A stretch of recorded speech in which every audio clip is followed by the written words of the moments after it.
comically accurate Tiny Wolverine. Oh, it's a beautiful day in the neighbor pool. A beautiful day to be Deadpool. It's story time. Story time.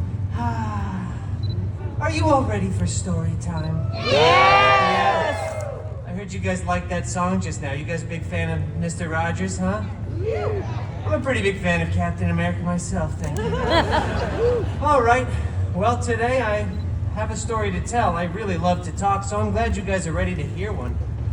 Today's story is a beloved bedtime classic, mashed up with a very, very profitable licensing agreement. You guessed it, it's Cinderpool. Oh, thank you. I came up with that myself. All right, that doesn't work. Let's see if we can find the opening word, shall we? Okay. Oh, you know what? Look at these adorable pictures, by the way. Look at Dogpool, will you? Right? A little shout out for Dogpool. Thank you. I scribbled these myself.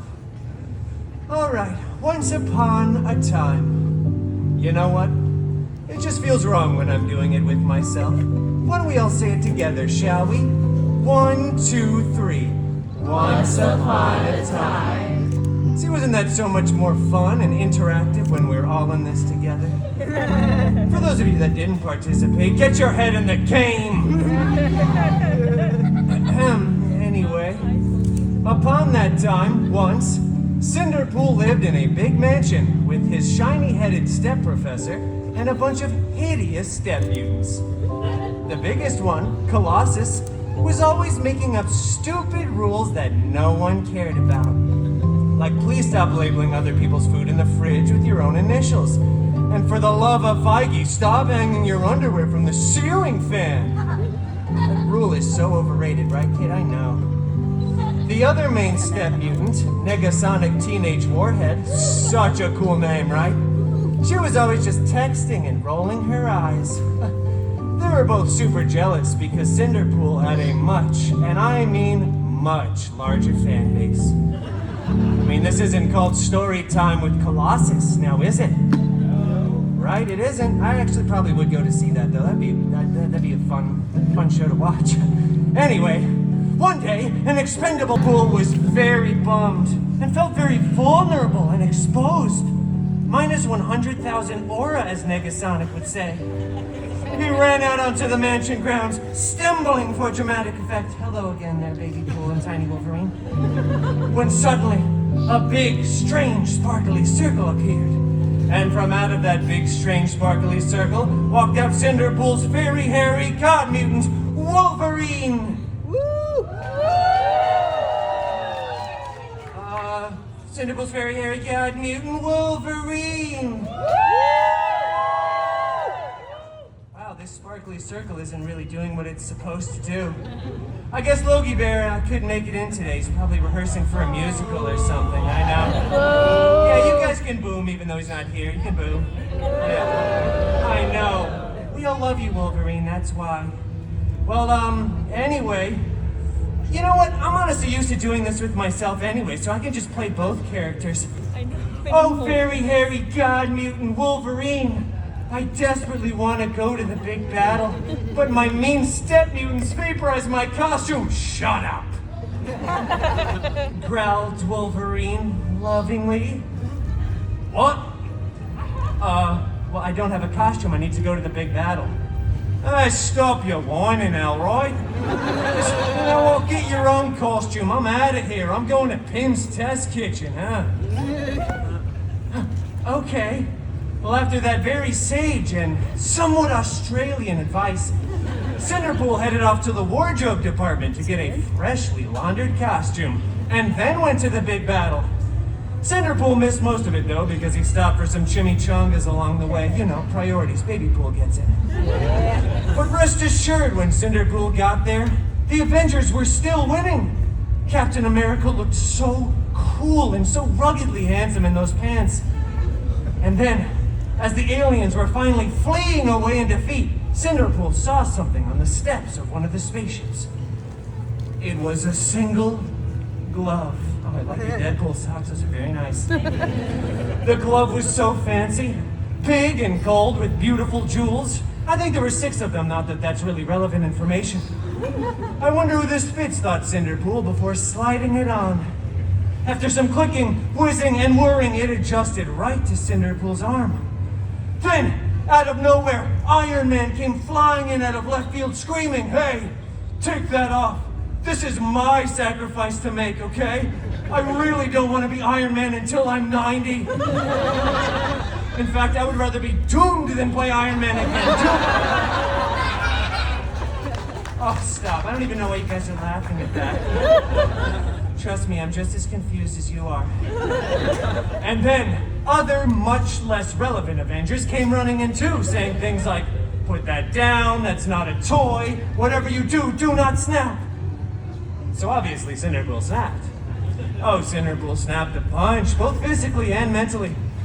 Then the weirdest thing happened. It was probably unrelated, but half of everyone kept disappearing, and then reappearing, and then disappearing again. So many people were crying. Tony said "I love you" like 3,000 times, which is kind of weird. But eventually, everyone did come back. Except for those that text and called during a movie theater experience. We didn't want them back. But everyone else did.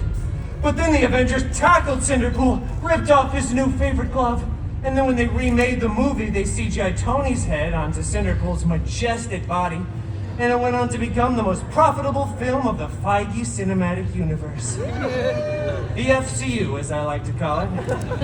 I know, I'm still workshopping that acronym. I feel like it has just one too many letters. Anyway, everything...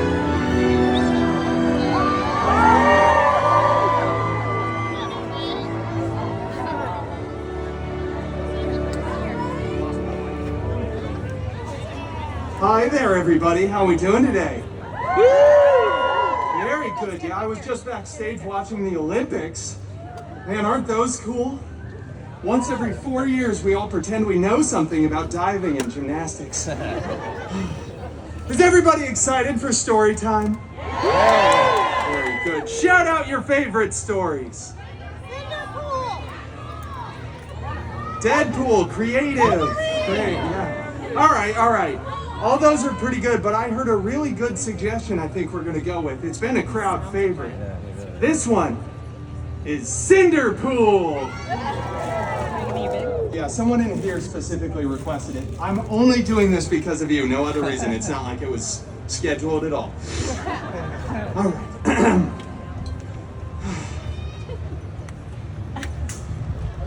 Once upon a time, you know, it just doesn't feel right when I do that by myself.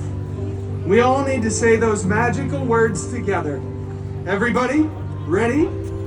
Once upon a time. I said together. That was not together at all. I'm just gonna do it myself. Once upon a time, Cinderpool lived in... It was glorious. And out of that sparkle circle walked Cinderpool's fairy hairy god mutant.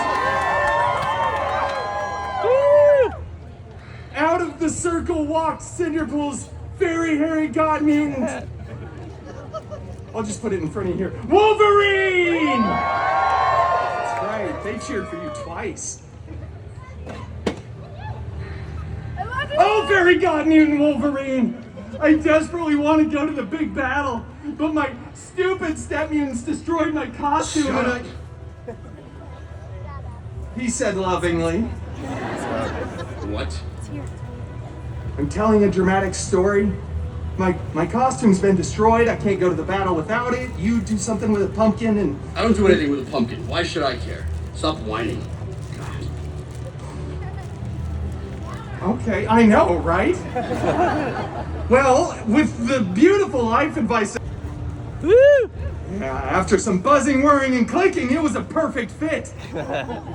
Then all the Avengers look over and start screaming at me. Tony Stark, most of all, is just there going, "No! Don't take this from me! I want the sacrifice! I don't want to be Tony Stark anymore! If I come back, I'll be doomed!"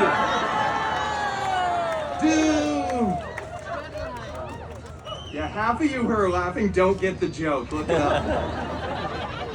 Then all the other Avengers start yelling too. You can't hear them over Tony, but the one thing they're all saying is do not snap.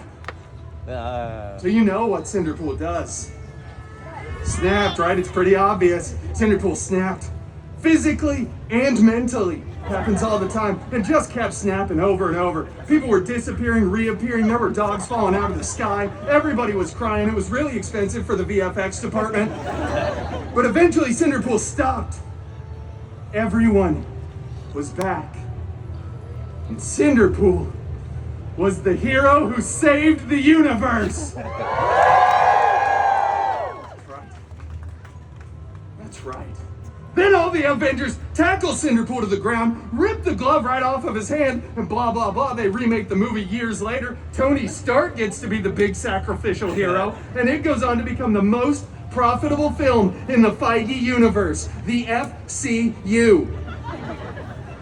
But it's fine, because Cinderpool went on to start his own film franchise, which breaks box office records. And then they had to invite Cinderpool back to the Avengers Endgame 2, Electric Boogaloo. And that right there is the end game.